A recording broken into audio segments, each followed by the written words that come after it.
নমস্কার বন্ধুরা, welcome to পাখির বিদ্যালয়। আজকের সফট ফুড নিয়ে আমি ডিসকাস করছি, যেটা হিন্দিতেও করেছি। কারণ কিছু দেখুন, ব্যাপারটা হচ্ছে যে সফট ফুডের কথা বারবার বলার একটাই কারণ, যতক্ষণ না আপনি সফট ফুডের সম্পর্কে আপনার আইডিয়া আসছে, সে আপনি পায়রা পুষুন, আপনার পাখি পুষুন, সফট ফুড একটা মেন ক্রাইটেরিয়া, মানে মেন পার্ট অফ লাইফ আপনার পাখির। যদি সেই ব্যাপারটা যদি না বোঝেন, তাহলে কিন্তু আর তার সঙ্গে সঙ্গে নির্ভর সায়েন্টিফিক্যালি আমরা বলতে পারি পাখির ডাইজেশন সিস্টেম অ্যান্ড তার সঙ্গে সঙ্গে ইমিউন সিস্টেম, সমস্ত কিছু। কারণ নিউট্রিশন যদি শরীরে, কারণ সিড মিক্স দিয়ে সব কিছু মেকআপ করা যায় না, সিড মিক্স সামান্য পার্সেন্ট। সফট ফুড হচ্ছে আপনার হায়ার জায়গায় আমাদের নিয়ে যেতে হবে। মানে আমরা আজকের দিনে সফট ফুডের যে কনফিউশনটা, এটা কেন কেন হচ্ছে, সফট ফুড আমরা যেরমভাবে প্রোভাইড করি এরকম না। যেমন সফট ফুডের কত রকম পার্ট হয়, আজকের ভিডিওতে আমরা ডিসকাস করছি আর একবার কীরকমভাবে আমরা সফট ফুড প্রোভাইড করতে পারি। কিছু ক্লিপস আমি আপনাদের সঙ্গে শেয়ার করব, যেরকম আমি বলে যাব, ক্লিপসগুলো আসতে থাকবে। অ্যান্ড যদি বলার সঙ্গে সঙ্গে ওরকমভাবে করতে গেলে অনেক বড় হয়ে যাবে ভিডিওটা। তো সেই হিসাব মতন সফট ফুডে যারা নতুন পাখি পুষছেন বা পাখি পোষার কথা চিন্তা করছেন, পাখি পোষার আগে পাখির যে সফট ফুড, সেইটা সম্পর্কে ধারণা আপনার একান্ত থাকা দরকার। আদারওয়াইজ আপনি কিন্তু ফেলিওর দিকে যাবেন, বিভিন্ন রকম রোগ অসুখ ধরবে, শুকিয়ে যাবে পাখিটা, ঠিক মতন দুর্বল হয়ে পড়বে। তার জন্য আপনাকে মেডিসিন খরচা করতে হবে, সে হোমিওপ্যাথিক হোক অ্যালোপ্যাথিক হোক। কিন্তু যে খাদ্যের মাধ্যমে যে নিউট্রিশনটা আমাদের শরীরেও যায় এবং পাখির শরীরে দেওয়া উচিত, সেটাই যদি আদৌ জিনিসটা আমরা ডিসকাস না করি বা আমরা না জানি, তাহলে তার পক্ষে সম্ভব নয়। যেমন ভি প্লাসের কথাই বলি, যে এতটা ভালো কাজ কেন করে, তার কারণ হচ্ছে ওখানে বেশিরভাগ একটা food supplement, not medicine supplement. তো ফুড সাপ্লিমেন্ট শরীরেই যখন ঠিকঠাক মতন যাচ্ছে পাখি অনুযায়ী, ডোজটাও ঠিকঠাক মতন যখন দিচ্ছে, তখন আপনার সোনায় মানে ফলে না, সোনে পে সোহাগা, ব্রিড ঠিক মতন করছে, হেলদি থাকছে, রোগ অসুখ কম হচ্ছে, ডাইজেশন ঠিক আছে। সো ভি প্লাস ইস, আপনারা ইউজ করে দেখেছেন, সেটাকে আমার বাড়িয়ে চড়িয়ে বলার মতন কিছু নেই। আপনারা নিজেরা জানেন যারা ইউজ করছেন যে কতটা বেনিফিট পাচ্ছেন তার থেকে। কিন্তু এখানে সফট ফুডের ওপর আমরা কথা বলছি। সফট ফুড যেমন ধরুন কীরকম ব্যাপারটা, সফট ফুডের মধ্যে কী কী পার্ট আছে আমরা জানি। যেমন ধরুন গ্রিন ভেজিটেবলস, ফ্রুটস মানে ফল, তারপর অঙ্কুরিত খাবার, সোক ফুড। সফট ফুডের একটা পার্ট সোক ফুড, মানে জলটাকে সোক করে নেয়, তারপর আমরা খেতে দিই। যেমন ধরুন ছোলা। আমি রিসেন্ট একটা এরকম ওপরে ভিডিও বানাবো, যে কী কী ধরনের সোক ফুড আমি নিজের পাখিদের সবাইকে। এবার ধরুন বদ্রি পাখি, যারা আমার হোগরমো স্প্লিট আছে, বা যে আপনার বলুন না, আরে নামটা ভুলে যাচ্ছি। এই এক সমস্যা আমার মাঝে মাঝেই স্পিসিসের মানে এটা মিউটেশনের নাম ভুলে যাই। আর যাই হোক, বদ্রি আর একটা পার্ট আছে, ওটা আমার পেটে আসছে, মুখে আসছে না, মানে গুলিয়ে যায় মাঝে মাঝে। তো সেই ক্ষেত্রে তাদের গ্রিট করে ছোটো ছোটো টুকরো করে দিই। যেমন ধরুন আমার যারা ফিঞ্চ দু পেয়ার আছে, একটা আউল ফিঞ্চ আর একটা হচ্ছে গোল্ডিয়ান ফিঞ্চ। তো জাবা যারা আছে তাদের জন্যে এগ ফুড, মানে ভি প্লাস তো কমন জিনিস, সব জায়গায় যাচ্ছে, সেখানে তাদেরও গ্রিন ভেজিটেবলস দিচ্ছি, যেগুলো আমি লাভবার্ড খেয়েছি তাদের ছোটো ছোটো টুকরো করে দিচ্ছি। তারা খেতেও অভ্যস্ত হয়েছে এবং খুব সুন্দরভাবে খেলে মানে খায়। তো এবার সব ফুডটা কীভাবে, যেমন ধরুন ছোলা রাখুন, বা আপনার গম রাখুন, মুগ ডাল রাখুন, যেটা তরকার ডাল, গোটা মুগ যেটাকে বলে। এছাড়া আপনি বরবটির দানা রাখুন, সোয়াবিনের দানা রাখুন। অনেকে বলবেন এই সময় সোয়াবিন খেলে শরীর, দেখুন নিম পাতা খেলেও তো শরীর গরম হয়। একটা কোয়ান্টিটি মেনটেন করতে হবে সব কিছুই। যেমন ধরো আমরা কি এখনকার দিনে রাস্তায় গিয়ে বেরিয়ে দেখুন তো, আপনি যদিও না খান, রাস্তায় দেখুন তো মানে চাপ, বিরিয়ানি, তারপরে এই সমস্ত ফাস্ট ফুড কি বন্ধ হয়ে গেছে এত গরম যখন গেছে? আজকে গরমে একটু কমেছে, যখন হেভি গরম তখন কি মানুষের রাস্তা খাওয়া ছেড়ে দিয়েছে? বরঞ্চ বেশি খেয়েছে।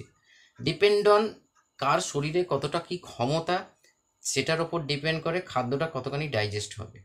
ঠিক আছে? তো কারণ আজকের দিনে সারা মানে প্রত্যেকেরই শরীরে কিছু না কিছু রোগ অসুখ, সেটা মেন্টালি আলাদাভাবে, সেই দিকে আমি যাচ্ছি না। কিন্তু এই জিনিসটা বলা ঠিক করা ভুল, সোয়াবিনের দানা দেবো না গরম পড়েছে বলে। এই দানা আমার তো ৩৬৫ দিন সব রকম সব কিছু চলে। কই আমার পাখি তো কোনো দিন যে ধার গেরম ঘেরে বসে আছে, ঝিমিয়ে বসে আছে, অলওয়েজ প্লেফুল, অলওয়েজ চাঙ্গা রয়েছে সেখানে।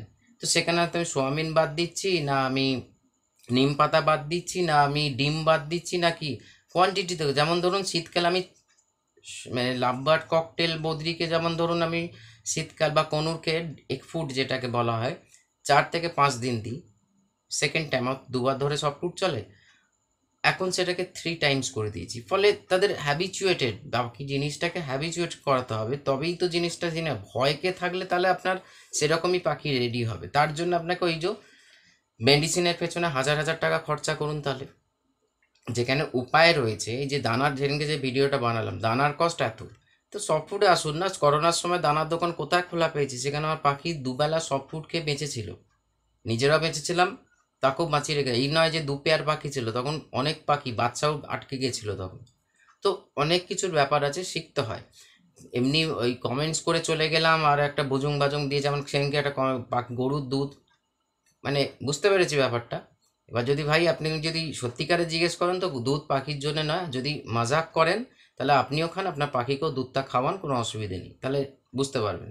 তো যাই হোক, এরকম ধরনের কিছু পাবলিক আছে যারা উটপাটাং প্রশ্ন করে, মানে আর কিছু কাজ নেই, এটাই সময় নষ্ট করা একটা কাজ। তো সেই জন্যে জাস্ট আমি ডিসলাইক করেছি, আবার হার্ট সাইনও পাঠিয়েছি। তো যাই হোক, সেটা আপনার ব্যাপার, আপনি কীরমভাবে ম্যাটারটাকে নিচ্ছেন। কিন্তু যারা শেখবার জিনিস তারা নিশ্চয়ই শিখছে, এইটাই তো আমার কাছে মানে বড় ব্যাপার না। চ্যানেলের মাধ্যমে যে ইনফরমেশন শেয়ার করছি, যারা শেখবার তারা শিখি চিচ্ছে এবং উন্নতির পথে বাড়ছে। এগুলো থাকবে, দেখুন, যেমন ধরুন পজিটিভের সঙ্গে নেগেটিভ থাকি, তো সেগুলোকে নিয়ে চলতে হবে। মানে এগুলো ওয়েট বোঝা বলে, এই বোঝা নিয়েই চলতে হবে। তো চলুন এগিয়ে যাই। এবার আসছে ফ্রুটসের মধ্যে আপনার পাখি, যেমন আমরা সব ফুডই খাই না ঠিক মতন, ফ্রুটস কেন দেবো? আমি আপনাকে দেখিয়েছিলাম একটা ক্লিপ, আমার ফেসবুকেও রয়েছে। আমার যে রিওর সঙ্গে একটা ককটেল, বসে ফ্রুটস খাচ্ছে। ফ্রুটস মানে অ্যাপেল খাচ্ছে, পেয়ারা খাচ্ছে, বেদানা খাচ্ছে। হ্যাবিট করাতে হবে। আর এটা তখনই সম্ভব, ওই অ্যাডাল পাখির পেছনে দৌড়লে হবে না, যে আমি সেট আপ শুরু করছি। আর অ্যাডাল পাখি নিলে আপনার সঙ্গে বন্ডিং কোথায় রেডি হলো? অ্যাডাল পাখি, সেমি অ্যাডাল, সেলফ ফিডিং পাখি, যত আপনি সেটাকে মানে বাড়িতে নিয়ে এসে পোষবার চেষ্টা করবেন, রাখবার চেষ্টা, আপনার সঙ্গে তার বন্ডিং ভালো হবে। পাখির সঙ্গে যত আপনার বন্ডিং ভালো হবে, ততই কিন্তু তার হেলথ বেনিফিট পাবেন এবং ব্রিডিং বেনিফিট পাবেন। Is is psychological matter, but করে দেখুন, ফল পাবেন। ওই যে বললাম, ভিউজ পাওয়ার জন্যে বা ওই উটপাটাং জিনিস আমি শেয়ার করি না। তো সেই জন্য সফট ফুডকে ভালো করে ফোকাস করুন। যে যে সফট ফুডগুলো ক্লিপসগুলো দেখছেন, এগুলো সবই কিন্তু আমার সেট আপে চলে 19-20, মানে গরমকালে সেটাকে একটা নিয়ম অনুযায়ী, শীতকালেও সেখানে একটা নিয়ম অনুযায়ী। এইরকম নয় যে আমি শীতকাল বলে এই শীতটাকে বাদ দিয়ে দিচ্ছি আর গরমকাল বলে এইটাকে আবার দিচ্ছি, এরকম নয়। গম, সারা 365 দিন গম আমার সব ফুডে চলে ভিজিয়ে। ঠিক আছে? তো এটা পাখির আমার হ্যাবিচুয়েটেড। আপনি কিভাবে আপনার সেট আপকে রেডি করছেন, সেটা আপনার ব্যাপার। এবার এই যে বিভিন্ন রকম ব্রিডিং কমপ্লিকেশন, বিভিন্ন রকম হেলথ ইস্যু, আজকে ডায়রিয়া, কালকে গ্রিন পটি করছে, পরশু সাদা পটি করছে, তারপরে লাল পটি করছে, সমস্ত কিছু দূর হয়ে যাবে। সঠিক নিয়ম মেনে আগের দিকে চলুন। জীবনটাই তো একটা নিয়মের মধ্যে পাতে চলছে না? আপনি যখন নিজের জীবনটাকে এদিক ওদিক করবেন, দেখবেন পাত ডিটাচ হলে অটোমেটিক্যালি আপনি বুঝতে পারবেন আপনি ভটকে গেছেন, মানে হারিয়ে গেছেন জীবনের পাত থেকে। তেমনি পাখি পালনটা কিন্তু ওই এদিক থেকে খামছে ওদিক থেকে খামছে নলেজ নিয়ে হয় না। যে কোনো একজনকে, আমি আবার রিপিট করছি কথাটাকে, যে কোনো একজনকে ফলো করুন। দেখুন, সবাইকে ফলো করুন একজনকে, সেটা হতে পারে আমি, হতে পারে মিস্টার এক্স, হতে পারে মিস্টার ওয়াই। কিন্তু হ্যাঁ, কে প্রপার সঠিক নলেজ প্রোভাইড করছে, সেটাই হচ্ছে বড়। অলওয়েজ আমি নলেজ প্র্যাকটিক্যাল করে আগে দেখে তবেই প্রোভাইড করি, সেটা যে কোনো প্ল্যাটফর্মেই হোক না কেন। কারণ আজকের দিনে ভালো করে জানি প্রচুর লোক আমাকে ফলো করছে বা এই চ্যানেলকে ফলো করে, তারা গ্রোথের দিকে না, তারা ডাউনফল হচ্ছে তাদের। আপনি নিজেরা বলুন, আপনাদের এখান থেকে উন্নতি হচ্ছে না অবনতি হচ্ছে ভিডিও দেখে? তাহলে তো বিচার হয়ে যাবে না, দুধ কা দুধ পানি কা পানি বেরিয়ে আসবে, যে আমি বাড়িয়ে চড়িয়ে নিজের চ্যানেলে গ্রোথের জন্য বলছি, নিজের গ্রোথের জন্য বলছি না, আপনাদের গ্রোথের জন্য বলছি। তো সেই কারণে সফট ফুডকে বেটার বেটার ফোকাস করুন। সফট ফুডের ভ্যারাইটিসগুলোকে নিয়ে আসুন আপনার সেট আপে প্রথম দিকে। এবার বড় পাখি হয়ে গেলে কিছু করার নেই, সময় দিতে হবে। 3 থেকে 4 মাস, 6 মাসও সময় লাগতে পারে। যেমন যখন খিদে পাবে, মানে ওর যখন খিদে পাবে, দানা ঢুকিয়ে দেবেন না, ওই যেটা খেতে চাইছেন ওইটা দিন। খিদে পেলে বাপ বাপ বলে খাবে। তবে হ্যাঁ, অত্যাধিক এক্সপেরিমেন্ট করতে যাবে না, আবার সিনা টান হয়ে যাবে। তো সেই জন্যে সব কিছুর একটা মাত্রা রেখে করুন। আর সেই সঙ্গে সঙ্গে এই জিনিসগুলোকে নিয়ে আপনাকে এগোন। সোপ ফুড দিন, স্প্রাউট ফুড দিন, এগ ফুড দিন, চিকেন ডায়েটের মধ্যে দিন, ফিশ আমি দেখিয়েছিলাম। হয়তো অনেকে বলবেন মাজাক, লেকিন ফিশের আমার ভিডিওটা দেখলাম না, হয়তো ডিলিট করে ফেলেছি, বাট এখনও কিন্তু ফিশ যায় আমার। জাবা ফিঞ্চকে তো যাই, তার সঙ্গে আবার অনেকে বললেন ফিশ খেলে গায়ে, মানে ফিশ খেলে, মাছ খেলে গায়ে পোকা হয়। আচ্ছা, আপনাদের এবার একটা কথা বলি। এখন বলবেন নিজে মহান সেই জন্য না, আমি মহানও নই, আমি একজন সাধারণ আপনার মতন একজন মানুষ, কিন্তু যেটুকুনি জানি সঠিক জানি, আদা খাপছাড়া জানি না, তার জন্যই জানাতে বসিয়েছি। মাইটসের যে প্রবলেম না, আপনাদের এত গায়ে পোকা ঢুকে যাচ্ছে এই হচ্ছে, আমার তো এত প্রবলেম নেই, কোনোদিন জীবনে কোনোদিন কোনো পাখির মাইটস দেখিনি আমি, বিশ্বাস করুন। এই মানে যেটার থেকে আমার সমস্ত কিছু সেটা ছুঁয়ে বলছি আমি, কোনোদিন মাইটস দেখিনি, কারণ পরিষ্কার পরিচ্ছন্নতা মেন জিনিস হচ্ছে সেটা। আর দ্বিতীয় হচ্ছে ওই যে এই মাইন্ডস ওই মাইন্ডস সেই মাইন্ডস হাজার একটা যে মাইন্ডসের কনসেপ্ট, আমি আমার সেটা মানে আমার দুবার, একটা আমি এই বছর না আগের বছরে একটা মটকিতে মানে হাঁড়িতে দুবার ক্ল্যাচ হয়েছে, কোনো পোকামাকড়ের গল্পই নয়। কারণ নেস্টিংটাকেও শিখতে হবে, যেটা আমি দেখবেন এই যে আপনাদের ভিডিওটা সরি অডিও বুকটা শেয়ার করেছি সেখানে বলা আছে কিন্তু, যে নেস্টিং কী করে প্রপার করতে হবে। তো সেই কারণে বলছি সফট ফুড যত আপনি ভালো ফোকাস করতে পারবেন আপনার পাখি খাবে, এবার খেতে হবে, আপনি দিলেই হবে না। যেমন অনেকে বলে দাদা আমি এই দিয়েছি হ্যানা দিয়েছি ত্যানা দিয়েছি তার সঙ্গে বিদেশি সাপ্লিমেন্ট ইউজ করেছি তবুও বিভিন্ন রকম কম, এরকম অনেকে আছে, অনেক, আমি নাম নিতে চাই না, কিন্তু অনেক ভালো ভালো জিনিস দিচ্ছে কিন্তু কোনো গ্রোথ নেই। দেখুন এটাও মাথায় রাখতে হবে, আপনি যদি রেগুলার পাঁঠার মাংস খাবেন তো ওভার প্রোটিন হয়ে যাবে, লিভার বা কিডনি আপনার ড্যামেজের দিকে যাবে। তেমনি প্রোটিনেরও দরকার কিন্তু মাত্রাধিক নয়, ফ্যাটেরও দরকার মাত্রাধিক নয়, কার্বোহাইড্রেটের দরকার, মানে ভিটামিনসের দরকার, ক্যালসিয়ামের দরকার, আয়রনের দরকার, ম্যাগনেসিয়াম, পটাশিয়াম, সোডিয়াম সব কিছুই দরকার, কিন্তু তার মাত্রা যখনই বেড়ে যাচ্ছে, আপনি যখন ওভারে মিক্সিং করে একটা ওভার ডায়েটের দিকে নিয়ে যাচ্ছেন আর ভাবছেন যে আপনি অনেক কিছু করছেন, পাতি শাকসবজি, ভেজিটেবলস, ফ্রুটস এগুলো প্রোভাইড করুন। আপনার মেডিসিন, বিদেশি মেডিসিন ইউজ করতে গিয়ে সরি বিদেশি সাপ্লিমেন্ট ইউজ করতে গিয়ে আপনার যে কস্ট বেড়ে যাচ্ছে না, সেটা সবজিতে ফোকাস করুন, দেখবেন এত রোগ অসুখও হবে না। লিখে দিতে পারি, কোড পেপারে নিয়ে আসুন বাড়িতে, আমি লিখে দেবো।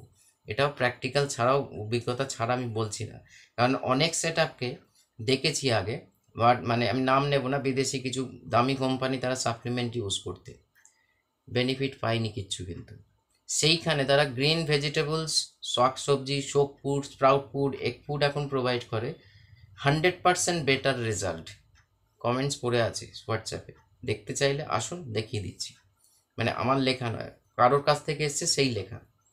তো সেই ক্ষেত্রে অত্যাধিক মাত্রায় কোনো কিছু করার দরকার নেই, যেটা সয় সেটাই দিন, যেটা আপনার পাখির হ্যাবিট সেটাই দিন, সেটাই প্রোভাইড করুন, দেখবেন সে প্লেফুল থাকবে, হেলদি থাকবে, ব্রিডিংটাকেও সে ঠিক মতন করতে পারবে। কারণ মা বাবাই ঠিক মতন নিউট্রিয়েন্ট নয়, তাকে ভিটামিন ক্যালসিয়াম পুশ করে যাচ্ছি, ম্যাকালবিট দিচ্ছি, ভাইমিনাল দিচ্ছি, রিকোবিট দিচ্ছি, কিসের দরকার, কিসের দরকার?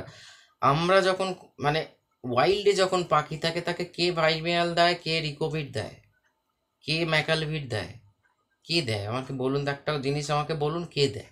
মেন জিনিস হচ্ছে ফুড, পাখি যে ফুডের ওপর হ্যাবিচুয়েটেড, যে ফুডটা কতটা সে ইনট্যাক্ট করছে এবং কতটা সে ডাইজেস্ট করছে, তার লিভার ক্ষমতা কতটা স্ট্রং বা তার ডাইজেশন পাওয়ার কতটা স্ট্রং, তার উপর ডিপেন্ড করবে তার হেলথ, তার ব্রিডিং। আমরা এই ক্যাপটিভের কনসেপ্টটা আমরা মাল্টিভিটামিন কেউ না কেউ আবিষ্কার বলেছিল, সেইখান থেকে এই কনসেপ্ট চলে আসছে, আমরাও সেই কনসেপ্টটাকে নিয়ে আগে যাচ্ছি।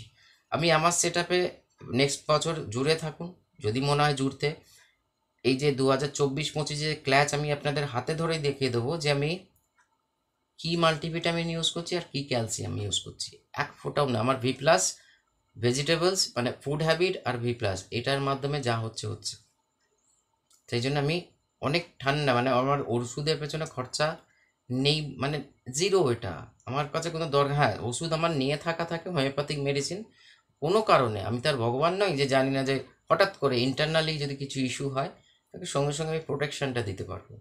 ওই তখন আবার এই দোকান খোলা না, ওই দোকানে পাওয়া যাচ্ছে না, ওই দোকান খোলা নেই, এইখানে নিয়ে রাখুন, এটা আমরা সব থেকে বড় ভুল করি।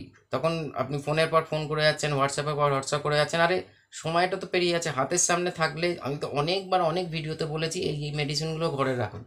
তবু আপনারা ব্যাপারটা কী হবে তো, ওই যে নাম্বার পেয়ে গেছেন আর ভিডিও দেখে লাভ কী হবে?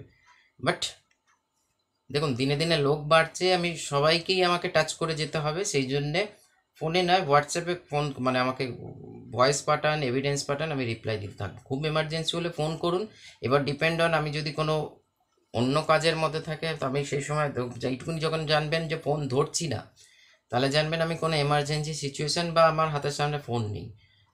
অযথা ফোনের পর কল করে যাবেন না। হোয়াটসঅ্যাপটা করে রাখুন, আমি ঠিক সময় রিপ্লাই দেবো। কিন্তু ভিডিওতে যেগুলো বলছি সেই মেডিসিনগুলো ঘরে রাখুন, তাতে আপনারই লাভ হবে, আমার কিছু ফায়দা হবে না তাতে। আপনি মেডিসিন কিনলে আমার কমিশন আসে না। তো সেই জন্যে এই জিনিসগুলো যেগুলো বলছি একটু করে দেখুন, অনেক বেটার রেজাল্ট পাবেন পাখির থেকে এবং আপনিও হ্যাপি থাকবেন। পাখি পুষে যদি খালি কোন মেডিসিনের পেছনে দৌড়াতে হয়, তাহলে পাখি পুষার মানেটা কী হলো? তাকে নিয়ে এনজয়টা কখন করব, আনন্দটা কখন করব? তো এখানেই রাখছি আজকের ভিডিও। সুস্থ থাকুন, ভালো থাকুন, পাখিকে ভালো রাখুন। কোনো অসুবিধা হলে হোয়াটসঅ্যাপ করুন, আমি নিশ্চয়ই রিপ্লাই দেবো। নমস্কার।